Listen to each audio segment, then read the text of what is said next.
Hello guys, welcome back to our YouTube channel VSS sports Telugu. Friends, ఈరోజు అయితే మనం అన్ని టీమ్స్ యొక్క టాప్ 3 రైడర్స్ గురించి అయితే మాట్లాడుకుందాం. నేను ఆల్రెడీ అయితే 6 టీమ్స్ గురించి అయితే డిస్కస్ చేసుకున్నాం. ఈరోజు రిమైనింగ్ 6 టీమ్స్ గురించి అయితే మాట్లాడుకుందాం. ముందుగా వీడియోకి వెళ్ళే ముందు please like, share and subscribe to our YouTube channel. Means ఇంకా ఆ వీడియో చూడకపోయింటే కామెంట్ సెక్షన్లో లింక్ ఉంటుంది, ఒకసారి అయితే చెక్అవుట్ చేసేయండి. అండ్ చాలా ఇంట్రెస్టింగ్ అయితే ఉంటుంది అనమాట. అండ్ ఈరోజు అయితే ఫస్ట్ టీం వచ్చేసరికి అయితే గుజరాత్ జైన్స్. వీళ్ళైతే ఆప్షన్ కన్నా ముందే వీళ్ళ 2 యంగ్స్టర్స్ని అయితే రిటర్న్ అయితే చేసుకున్నారు, ప్రతీక్ దయాక్ అండ్ రాకేష్ కుమార్. అండ్ ఆప్షన్లో వచ్చేసరికి అయితే గుమాన్ సింగ్ని అయితే తీసుకున్నారనమాట.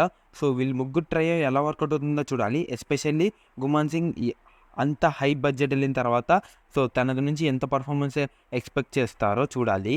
అండ్ వీళ్ళు ముగ్గురు ట్రై కూడా చాలా బాగుంటుంది, ఎందుకంటే ప్రతీక్ దయాక్ అండ్ రాకేష్కి కూడా మంచి ఎక్స్పీరియన్స్ అయితే ఉంది. So eagerly waiting for this combo. Next team వచ్చేసరికి అయితే యూపీ యోధాస్. వీళ్ళ దగ్గర అయితే 2 స్టైనింగ్ స్టార్స్ అయితే ఉన్నారని చెప్పుకోవచ్చు, సురేందర్ గిల్ అండ్ భరత్ హుడా. అండ్ వాళ్ళకి తోడుగా యంగ్ ప్లేయర్ వచ్చేసరికి అయితే గగన్ గౌడ. సో వీళ్ళు ముగ్గురు ట్రై కూడా చాలా ఇంట్రెస్టింగ్గా ఉంటుంది, ఎందుకంటే భరత్ హుడా లాస్ట్ సీజన్ అయితే చాలా మంచి పర్ఫార్మెన్స్ అయితే ఇచ్చాడు. అండ్ గిల్ వచ్చేసరికి అయితే డీసెంట్ పర్ఫార్మెన్స్ అయితే చూసాము. సో వీళ్ళు ముగ్గురు ట్రై ఎలా ఉంటుందో చూడాలి. అండ్ ఎస్పెషల్లీ వీళ్ళైతే ప్రదీప్ నర్వాల్ని అయితే వదిలేశారు.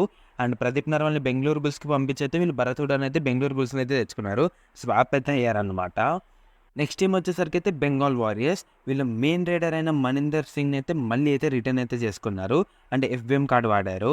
అండ్ వీళ్ళకైతే 2 సపోర్టింగ్ రైడర్స్ వచ్చేసరికి అయితే లాస్ట్ సీజన్ నుంచి కొనసాగుతున్న players Nitin and Arjun. So చూడాలి వీళ్ళ ముగ్గురు ట్రై ఎలా వర్కౌట్ అవుతుందో. నెక్స్ట్ టీం వచ్చేసరికి అయితే యూ ముంబా. వీళ్ళ మెయిన్ రైడర్ వచ్చేసరికి అయితే జఫర్ దనీష్. తిని వచ్చేసరికి అయితే ఒక ఇరాన్ ప్లేయర్. అండ్ తినకి సపోర్ట్గా అయితే మంజిత్ని అయితే తెచ్చుకున్నారు. అండ్ వీళ్ళిద్దరికి సపోర్ట్గా అయితే ఒక యంగ్ ప్లేయర్ అయిన అజిత్ని అయితే తిన్నారు. సో చూడాలి వీళ్ళ ముగ్గురు ట్రై ఎలా వర్కౌట్ అవుతుందో రాబోతున్న పీకేఎల్ సీజన్ 11 కోసం.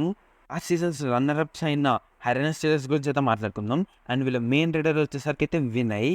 వాళ్ళ దగ్గర అయితే వాళ్ళకి వినయ్కి సపోర్ట్గా అయితే 2 యంగ్స్టర్స్ అయితే ఉన్నారని చెప్పుకోవచ్చు, శివం పటారే అండ్ విశాల్. సో చూడాలి లాస్ట్ సీజన్ కూడా వీళ్ళ రేటింగ్ డిపార్ట్మెంట్ కొంచెం లోలో ఉండాలి, అండ్ ఈ సీజన్ కూడా అలానే ఉంది. సో ఎంతవరకు ఓవర్కమ్ చేస్తారో అయితే చూడాలి. ఈసారి కప్పు టైటిల్ ఏమైనా కొడతారో చూడాలి. అండ్ నెక్స్ట్ టీం వచ్చేసరికి అయితే పట్నా పైలట్స్. అండ్ వీళ్ళైతే మెయిన్గా వాళ్ళైతే సుధాకర్ మీద అయితే ఎక్కువ నమ్మకం అయితే పెట్టారని చెప్పుకోవచ్చు. అండ్ వీళ్ళకి ఇంకా 2 రైడర్స్ వచ్చేసరికి అయితే మీతు శర్మ అండ్ సందీప్ కూడా మంచి ప్రామిసింగ్ యంగ్ రైడర్స్ అని చెప్పుకోవచ్చు. అండ్ ఆడిపిస్తే జాంకులీని కూడా ఆడిపించే అవకాశాలు ఎక్కువగానే, ఎందుకంటే రీసెంట్గా అయితే చాలా మంచి పర్ఫార్మెన్స్ అయితే ఇస్తున్నాడు వేరే టోర్నమెంట్స్లో.